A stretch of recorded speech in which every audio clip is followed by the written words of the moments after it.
भगवान श्री राम की कथा, भगवान श्री राम की कथा ऐसी है कि भव सागर ही पार जो पावा, भव सागर ही पार जो पावा, भव सागर ही पार जो पावा।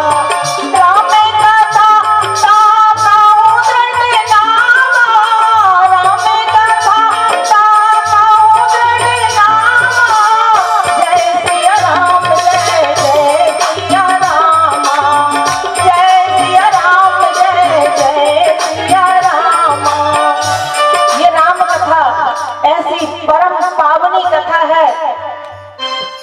ये संसार जो है ना, ये संसार एक सागर है। कहते हैं ना संसार सागर।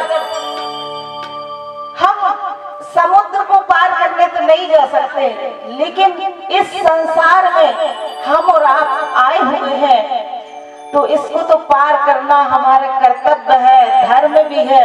अगर इसको, इस संसार सागर से अपन को सुखमय अपने जीवन को निर्वाह करते हुए जन्म और मंगल मरण दोनों को मंगल करना है, तो भगवान श्री राम की इस कथा को कि भव सागर ही पार जो पावा, राम कथा ताकाहु दृढ़ नावा।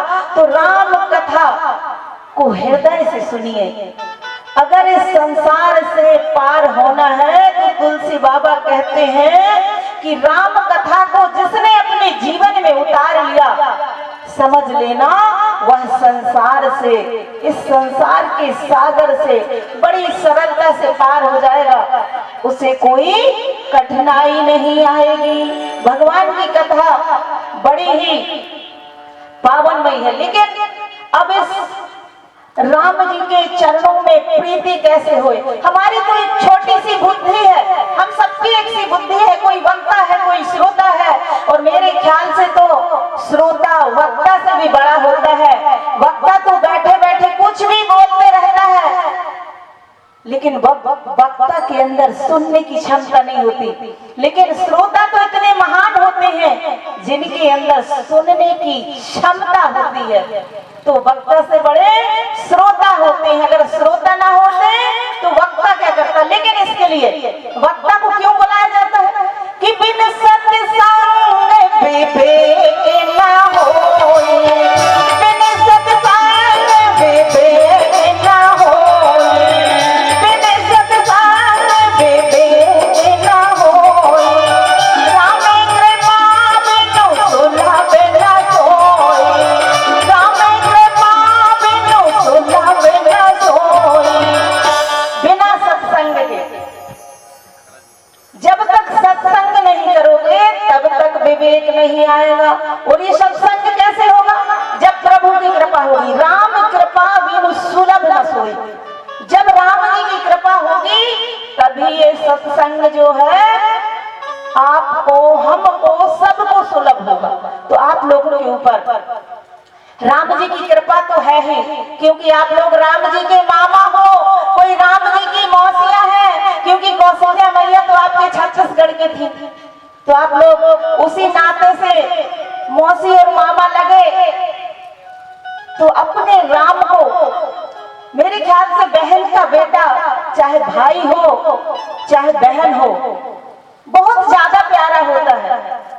तो राम जी आप लोग को इतने प्यारे होंगे, शायद हम लोग को उतने प्यारे ना हो, क्या पता, जितना आप लोगों को प्रेम हो, क्योंकि ननिहाल पक्ष में अलग ही प्रेम होता है। तो इस सत्संग में सब लोग अधिक से अधिक संख्या में आओ और इस सत्संग को अपने जीवन में उतारो। अब सत्संग क्या है? हम 4-5 लोग बैठ गए, बैठ के बातें करने लगे, ये कोई सत्संग नहीं होता, ये तो कुसंग है। अच्छी बातें हुई तो सत्संग, और यहाँ की बुराई, वहाँ की बुराई, वहाँ की बुराई करे तो कुसंग हुआ।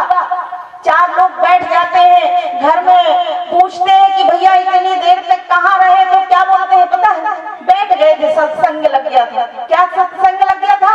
इसके लड़के, उसके पिता, उसकी माता, उसकी बेटी की बैठ की बुराई कर रहे थे फालतू में। ये सब